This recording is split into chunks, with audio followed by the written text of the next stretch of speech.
Yan po, isang magpalang araw po sa inyong lahat, mga madam sir, mga boss, mga lods, mga lodi, mga idol. Medyo mainit. Ayan, so okay lang po yan at tayo naman po ay maitim. Okay, so another property for sale po ang ipapakita ko sa inyo dito po sa aming hometown sa bayan ng Kuya po. At meron pong itong sukat na 9,610 square meter po na farm lot. So tara, i-check natin itong property na ito. Okay, so ayan po mga madam sir, mga boss, mga lods, mga idol. Ayan, so ito na po yung property na ibinebenta po dito po sa aming bayan, sa hometown, aming hometown dito sa bayan po ng Kuya po, lalawigan po ng Nueva Ecija. So rice field po siya. Dito po mag-start yung property dito sa pilapil po na ito, diretso po yan.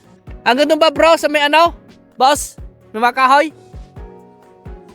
So may mga kahoy po doon, hanggang doon daw po yung boundary. So estimate ko pong frontage na sa mga 30 to 40 meters po ang estimate ko pong entrada ng property na ito. At ang maganda po, nakaalong cemented road, 2 lane at power line, internet connection.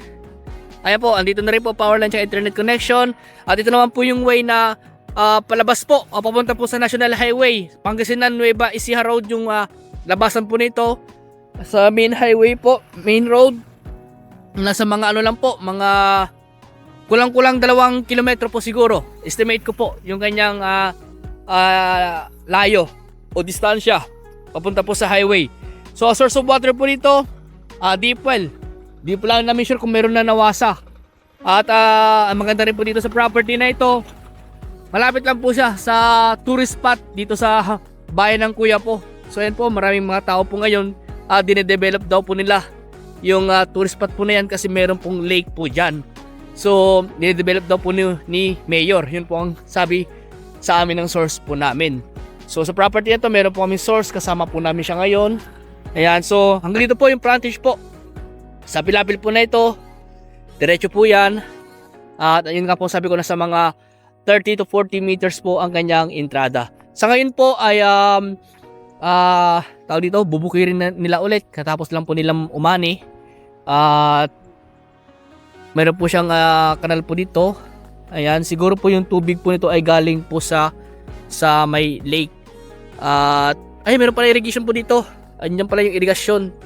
So maganda, meron pong itong property nito, irrigated po siya. At galing po sa irrigation yung tubig, or pwede rin po sa lake. Doon pwede rin po na galing din po doon. So rice field po, mga madam sir, mga boss, patag po siya. At may mga kabahayan na rin po sa banda rito. Ayan, malapit lang po sa kabahayan. At may mga straight light din po dito. Power line, internet connection, nandito na rin po. Magpapakabit na lang tayo. And then, okay. So, andun din po. Yun nga po sabi ko, doon lang po yung tourist spot. Ayan. Tsaka malapit lang din po ito sa town proper po ng Gimba. Kung sakaling mag-viewing po kayo, pwede po kayo mag-exit na lang po ng Pura exit, dahil mas malapit po siya sa Pura exit. So, ayun po yung irrigation canal po. Ayan. Tsaka dito po meron kayong mountain view. Ayan, mountain view. Ayan. So, ayan po yung Mount Bangkay dito sa bayan po ng Kuya po. Sakop ng bayan ng Kuya po yan. At mayroon din po tourist spot po dyan. So, tignan niyo po yung paligid ng property. Bukid din po. Ayan, kaya sa inyo po yan, kagaya po doon, yung bahay po na yan, bukid din po yan, pero ang ginawa po nila, doon sa harap po ng bukid po na yan, ay ginawa po na ng residential. So pwede rin nyo pong gawing ganyan po, dito po sa harap, ay pwede nyo pong gawing residential, tapos sa bandang likod, ay pwede rin naman pong bukirin nyo na lang, o kitam na ng mga gulay, o mga fruit bearing, at bakuran na lang din po natin. At kami po ay nangontrata po sa bakod. Kung gusto nyo pabakuran po sa amin, ang binabakod po namin ay concrete post na meron pong hagwire, barbwire, at meron pong simpleng gate. Ayan, yung ilalagay po namin. At kung gusto naman po yung yung bakal, pwede rin naman po yung bakal itubo. Okay, kung gusto naman po yung konkreto talaga, ay meron naman po kaming irerekomendang nagbabakod ng ganun. Ayan, pwede po namin kayong ilapit sa kanila para sila po ang magbakod. Yung ganun po kasi hindi namin kayang tansyain kung magkano yung ganun, baka malugi. O kaya Kaya yun po. So ito na po yung property. mga madam sir, mga boss, ay grab nyo na po. Yung presyo po pala ng property na ito ay 2.4 million. May konting bawas pa naman daw po, sabi ng source po namin. At yung titulo daw po, sabi ng source po namin, yung e-title na daw po siya, TCT e-title, yung color blue daw po. Yung color blue ay ano po yun ni Duterte. Siya po yung ano doon. Tapos yung color green, yung bago ngayon kay Bongbong naman po siya. Ayan, so 2 lane, kaya no worries, wala tayong dadaan ng rough road. Kahit kotse nyo po makakapunta dito sa property, kahit yung mga mababa yung pangilalim makakapunta dito sa property, at meron pong ambulansya dito. Ayun o. So, ayan po, kasi may mga kabahayan pa kasi dyan, may mga kabahayan pa yan. Ito po, pwede pong papunta po sa Talugtog, Nueva Ecija, itong road na ito. Kaya pwede pumunta sa Talugtog, Nueva Ecija, sa Muñoz, ganyan, San Jose, pwede kayong dumaan dito. Papunta rin po ng Gimba, pwede rin po dito. Dito rin, pwede rin po papunta ng Gimba.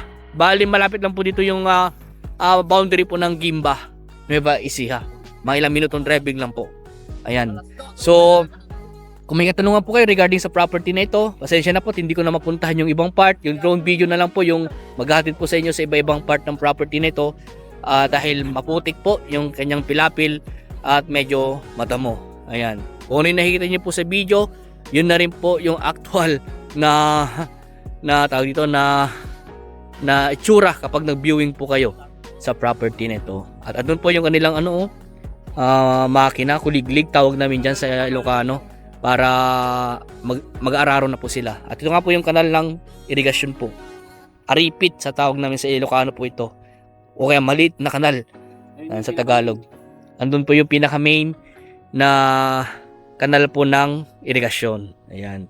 So, kung may katanungan po kayo, tawag lang. Kung gusto nyo mag-viewing, mag-schedule lang po kayo para masamahan po namin kayo dito sa property. At sa mga bago pa lang sa aking YouTube channel, pa-subscribe po. At ganoon sa aking Facebook, paki-follow nyo po ako. So, maraming salamat po and God bless po sa ating lahat.